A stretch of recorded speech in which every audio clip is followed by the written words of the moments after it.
Ibu, Sore, Ibu. terima kasih Ibu atas kesempatan yang disediakan untuk saya mewawancarai Ibu menyangkut dengan tugas saya pengambilan keputusan Ibu. Di sini ada beberapa pertanyaan yang akan saya sampaikan kepada Ibu sebagai Kepala Sekolah SMP Negeri 12 Ambon dalam hal pengambilan keputusan Ibu. Yang pertama, selama ini bagaimana Ibu dapat mengidentifikasi kasus-kasus yang merupakan dilema etika atau bujukan moral? Iya, terima kasih Ibu. Terkait dengan pertanyaan dilema etika dan bujukan moral, otomatis ada dua pilihan. Saya akan bilang satu dari pilihan tersebut, yang tentunya dilema etika, di mana dilema etika itu kan sebagai masalah yang benar dan sebagai tantangan juga dari pilihan tersebut. Sehingga dalam kasus-kasus itu saya seringkali mengambil langkah untuk cepat mengatasi sesuai dengan peraturan yang sudah ditetapkan, baik peraturan dari sekolah juga dari peraturan OSIS untuk siswa. Iya, baik Ibu. Ya. Kemudian selama ini bagaimana Ibu menjalankan pengambilan keputusan di sekolah Ibu, khususnya di SMP Negeri 12 Ambon ini, terutama untuk kasus-kasus di mana ada dua kepentingan yang sama-sama benar atau sama-sama mengandung nilai kebajikan. Ya, terima kasih Ibu. Terkait dengan soal nomor 2 itu, tentunya langkah yang diambil itu harus cepat tanggap, tapi memikirkan dari pihak warga sekolah. Artinya kasusnya itu harus ditangani oleh wali kelas, kemudian laporannya itu ke guru BK.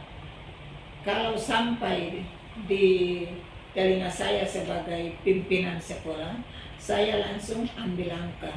Jadi tidak sepertinya tidak mengendap masalah tersebut, tapi langsung diatasi dan tuntas agar tidak menjalar ke hal-hal yang tidak diinginkan. Iya, baik Ibu. Ya. Selanjutnya, langkah-langkah apa atau prosedur apa yang biasa Ibu lakukan selama ini? Ya, langkah-langkah yang dilakukan selama ini di SMP Negeri 12, saya sebagai pimpinan, tentunya orang tuanya dipanggil, kemudian selesaikan dengan cepat. Lalu diberikan pembinaan, agar dari pembinaan itu ada punya efek jerah, sehingga tidak terulang lagi. Tapi kalau ada terulang lagi masalah tersebut, berarti ada sanksinya sesuai dengan dasar hukum yang ada di sekolah SMP Negeri 12. Ya, baik Ibu. Ya, hal-hal apa saja yang selama ini Ibu anggap efektif dalam pengambilan keputusan pada kasus-kasus dilema etika? Iya, kalau pengambilan keputusan terkait dengan soal ini, berarti langkah yang diambil setelah sudah dipanggil orang tua seperti pertanyaan tadi, lalu ada punya sanksi kalau itu masalahnya diperbesar.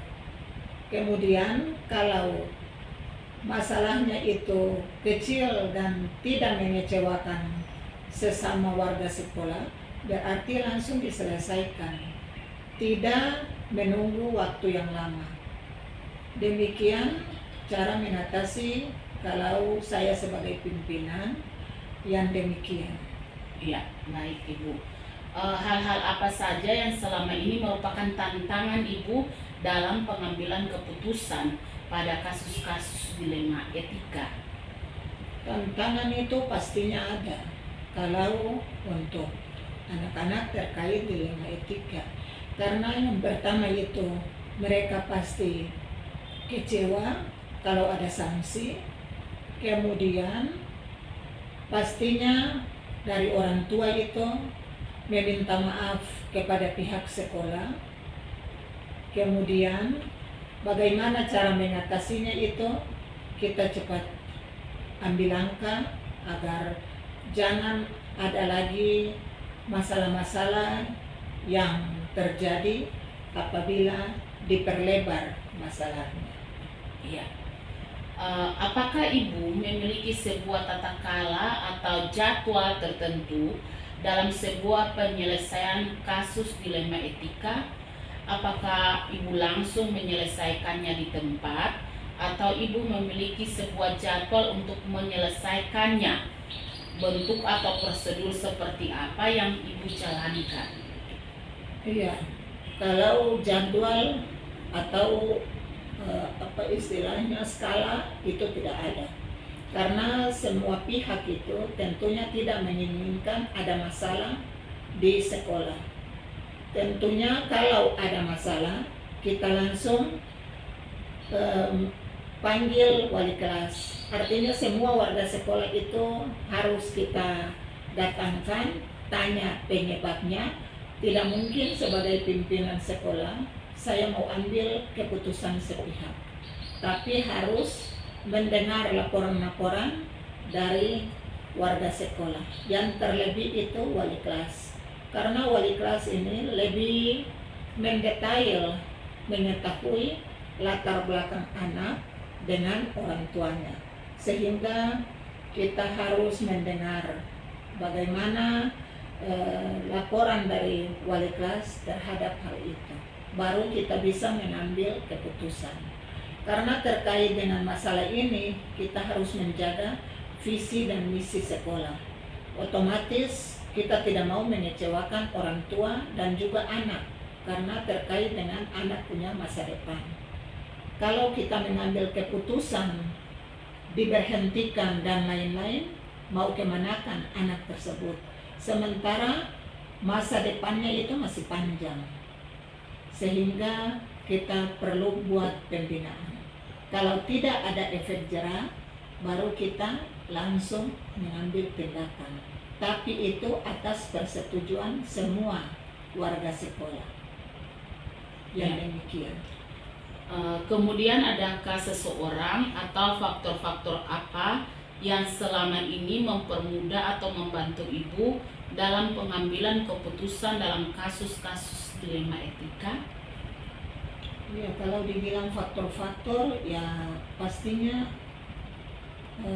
ada yang tentunya itu seperti yang tadi, barangkali ada wali kelas, guru BK yang melalui catatan-catatannya itu bisa mendukung bahwa sebagai pemimpin bisa mengambil keputusan ya dan tidak terkait dengan laporan dari seseorang, termasuk wali kelas dan guru BK. Iya, baik ibu. Dari semua hal yang telah ibu sampaikan tadi, pembelajaran apa yang dapat dipetik dari pengalaman ibu mengambil keputusan dilema etika? Ya, apabila kita mengambil keputusan itu tidak sepihak dan tidak mengecewakan, otomatis pembelajaran itu sangat menyenangkan. Artinya orang tua tidak kecewa, anak bisa melanjutkan sekolah itu dengan merasa aman, nyaman, karena semua masalah atau peristiwa itu bisa diselesaikan dengan baik oleh pihak sekolah. Sehingga tidak ada yang dibilang orang tua sangat kecewa karena anaknya pasti dikeluarkan dan diberikan sanksi agar dia tidak bisa mengikuti pelajaran di sekolah. Tapi kalau kita buat yang terbaik, kebijakan dari pihak sekolah itu yang baik, berarti anak itu sangat menyenangkan untuk bisa menerima pelajaran. Ya, baik ibu. Demikian ibu, pertanyaan-pertanyaan yang tadi saya sudah sampaikan kepada ibu dan ibu sudah memberikan jawabannya dengan baik. Saya ucapkan terima kasih atas waktu yang telah Ibu sediakan bagi saya untuk mewawancarai Ibu. Terima kasih Ibu, selamat Sama-sama siang Ibu, Ibu semoga ya. sukses. Ya Ibu, terima kasih Ibu.